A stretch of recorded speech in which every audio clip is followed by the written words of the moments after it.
Would you send your child to school knowing that something shady happens on the way? He only wanted to protect his daughter, but what he discovered on the school bus will leave you speechless. When Michael heard his daughter whisper the words, "The driver did it again," something in him broke. He knew he had to act fast. As a father, he had always believed that the school was a safe place, but now he wasn't so sure. Today, you'll hear a story that shouldn't happen anywhere in the world, and how one father faced the unthinkable. Michael was the kind of father who did everything to ensure his daughter's well-being. He knew how cruel the world could be, especially for a black girl like Jada, and always took care to create an environment where she could feel safe, valued, and loved. For him, his 9-year-old daughter was his greatest achievement. A curious, energetic girl with an infectious laugh that lit up any room. But in recent months, something had changed in her that he couldn't ignore.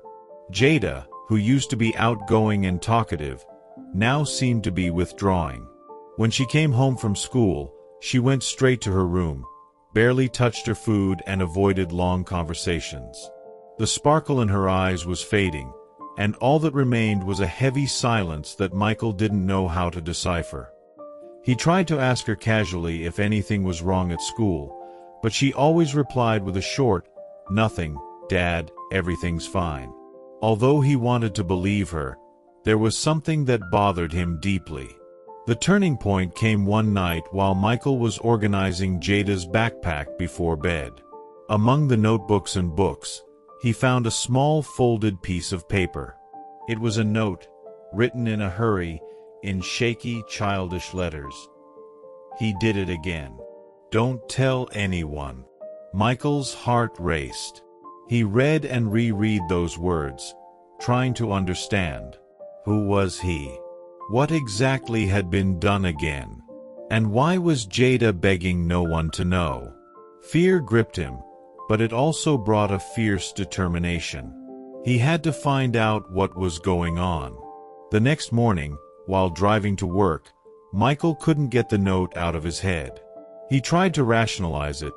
Maybe it was a fight between colleagues or something trivial that seemed bigger in the mind of a child. But at the same time, an inner voice insisted that it wasn't something small.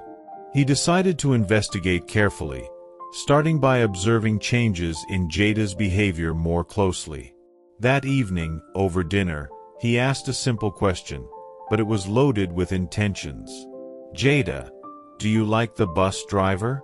Is he kind to you and your colleagues?" She stopped chewing and remained still, as if taken by surprise. Avoiding looking at her father, she replied, "Yes, he's normal." But Michael noticed the hesitation in her voice, a tone that seemed to contain a truth she didn't want to or couldn't reveal. Over the next few days, Jada began to act even more strangely. Every morning, she seemed to come up with a new excuse not to take the school bus. "I'm late, Dad, can you take me today?" Or, "I think I've got the flu, can I stay home?" Michael began to connect the dots. Something was wrong, and the epicenter of the problem seemed to be the school bus. He decided to take a day off work to observe. In the morning, he followed the bus in his car, keeping enough distance so as not to be noticed. He watched as Jada got on the bus, her head down, without her usual energy. Along the way, he saw the driver looking through the rearview mirror at the seat where Jada was sitting. It didn't look like a casual glance, but something strange, full of intent. Michael began to feel the weight of worry growing. The final straw came that same evening, when Jada finally got it off her chest, still hesitantly, but with enough words to leave Michael in shock. With tear-filled eyes, she said, "He shouts at me. He says ugly things. Everyone laughs at me, and I don't want to get on that bus anymore." Michael tried to remain calm so as not to frighten her even more, but inside he was devastated. How could anyone treat a child with such contempt? He asked. "What does he say, Jada?" She hesitated again, before whispering, "Things about my skin." He says I should walk, because people like me don't deserve to take the bus. Michael felt a mixture of anger and pain. He promised himself that no one would ever make his daughter feel inferior. But before he acted, he knew he needed proof. And with that, a plan began to take shape in his mind. That night, while Jada slept, Michael sat at the kitchen table with the note in his hands, the weight of what he had just heard pressing down on his chest. He couldn't close his eyes without imagining her face, full of shame and sadness, as she talked about the driver's cruel words. But what consumed him most was anger, a deaf anger that came from powerlessness, from the notion that his daughter, the person he loved most in the world, was being hurt every day and he hadn't noticed. He had to act, but he had to act intelligently. Justice could not be done in the heat of emotion. He needed irrefutable proof. The next morning, before the sun rose, Michael left the house with his heart racing and drove to an electronics store. There, he bought a small hidden camera that could be attached discreetly to Jada's backpack. He knew that asking her to use it wouldn't be easy, but he also knew that, without concrete evidence, any accusation could be dismissed as a misunderstanding or, worse, a lie. When she returned home, Jada was already awake, getting ready for school. Michael approached her carefully, bending down to meet her eyes. He held her small hands and said, "Jada, I know this is hard for you. I know you're scared, and that it's unfair that you have to deal with something so horrible. But we need to show the world what's going on. Do you trust me?" She hesitated for a moment, but her father's firm, loving gaze encouraged her. Slowly, she nodded. Michael explained how the camera worked and promised that all she had to do was keep it in her backpack, without having to worry about anything else.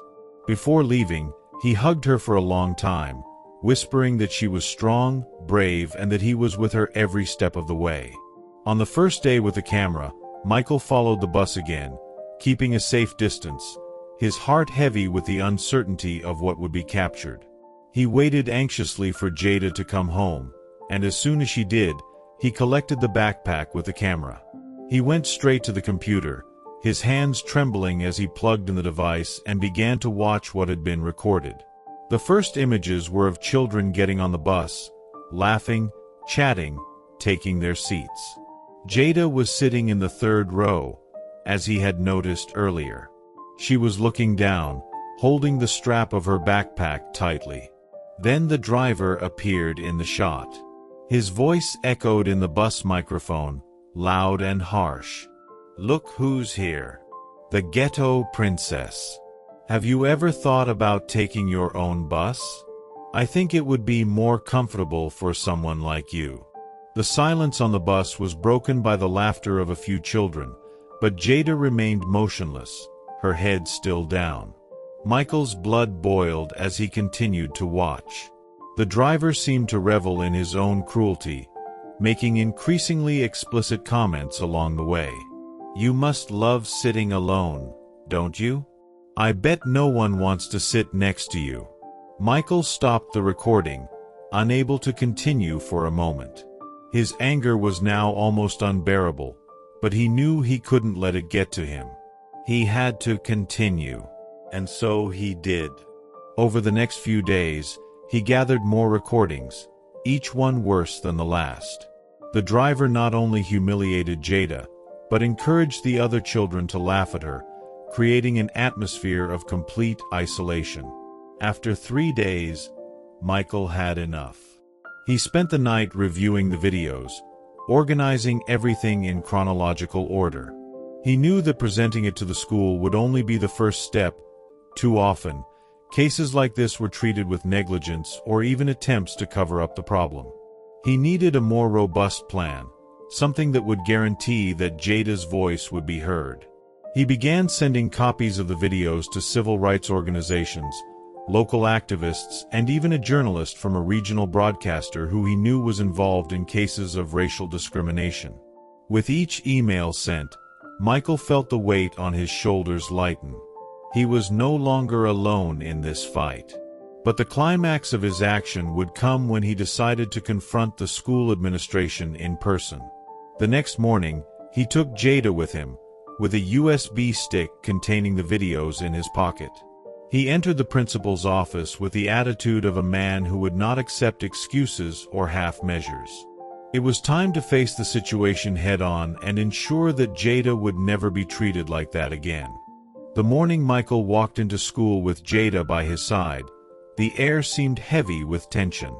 He held his daughter's hand tightly, as if he wanted to transfer to her the courage that pulsed in his own heart. On the way to the principal's office, he crossed paths with other parents and students, some casting curious glances, others apathetic. Michael knew that this wasn't just a personal confrontation. He was up against something bigger, a system that often preferred to ignore the problem rather than solve it. When they reached the door, he took a deep breath, knocked twice and entered, determined to make his every word heard. The director, a middle-aged man with a stern expression, was sitting behind an impeccably organized desk. He looked at Michael and Jada over his glasses, clearly surprised by the unexpected visit.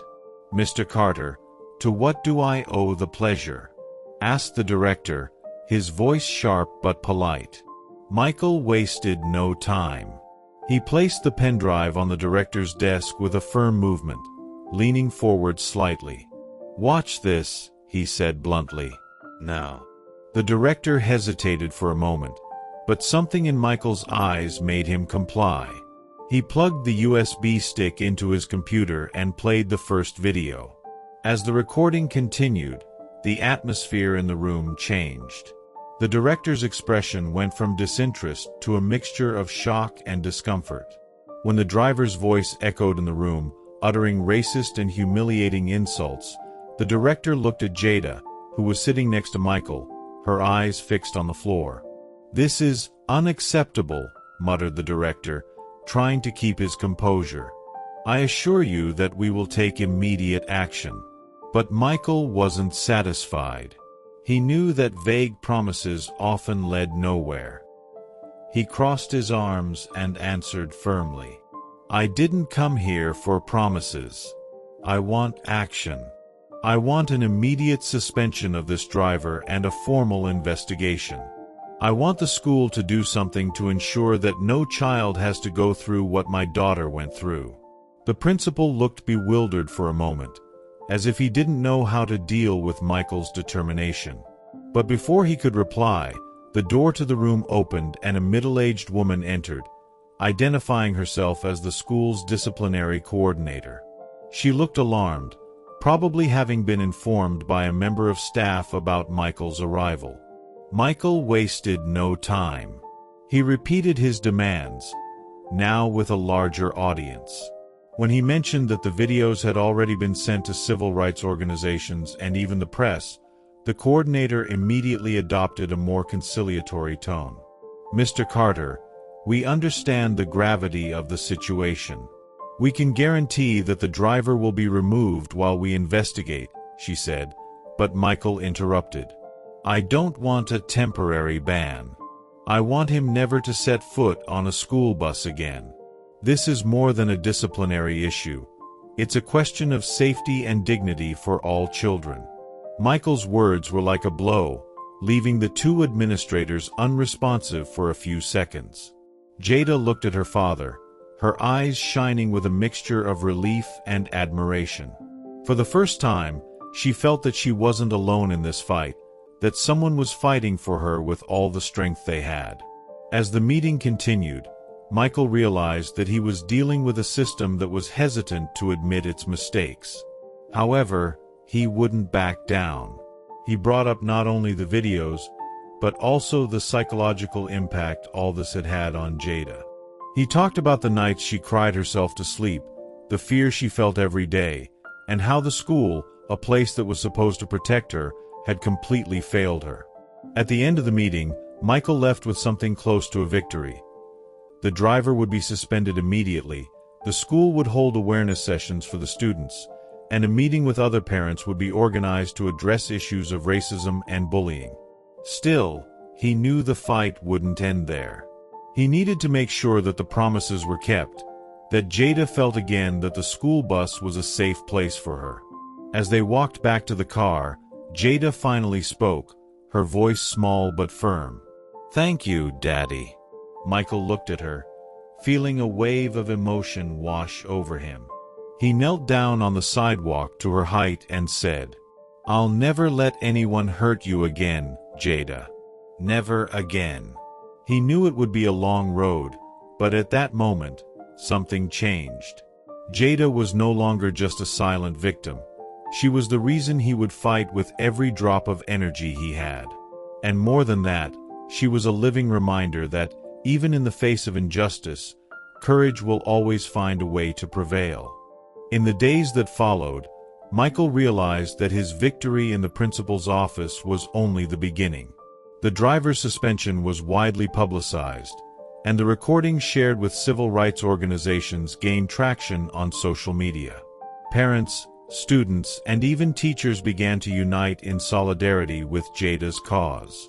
The school, previously hesitant, was forced to go beyond its promises. Educational sessions were organized, with talks on diversity and respect, and a new policy of zero tolerance for racism was implemented. However, for Michael, the real change was not just in the measures taken by the school, but in the impact it all had on his daughter. Jada began to walk with her head held high again, as if an extinguished flame inside her had been rekindled. She still carried the emotional scars of the insults, but now she also carried the certainty that her voice had power. At home, during a conversation at the table, she looked at her father with an impressive maturity for her 9 years and said, "Daddy, I want to help other children like me. I want no one else to feel what I felt." Michael felt the weight of those words. He realized that the battle for Jada's justice was not just about protecting his daughter, but about inspiring a new generation to fight against discrimination and silence. He began organizing support groups among the school's parents and collaborating with local organizations to ensure that the changes were lasting. Jada's story was no longer hers alone. It was a symbol of resilience and transformation. That night, while Michael was putting Jada to bed, she hugged him tightly and whispered, "Thank you for never giving up on me, Daddy." He smiled, feeling the weight of all the decisions he had made so far. With watery eyes, he replied, "I'll always be here for you, Jada. Always." Looking at his sleeping daughter, Michael knew that, even in the midst of pain and conflict, something beautiful had been born. The certainty that love, courage, and determination can change lives, not just Jada's, but those of many others who will hear her story. Want to see more exciting stories like this? Subscribe to the channel and turn on notifications so you don't miss the next videos. And for those of you who like a good story and watch to the end, leave your comment. I stayed until the end. Remember, the most valuable lessons come from the most difficult moments. See you in the next video.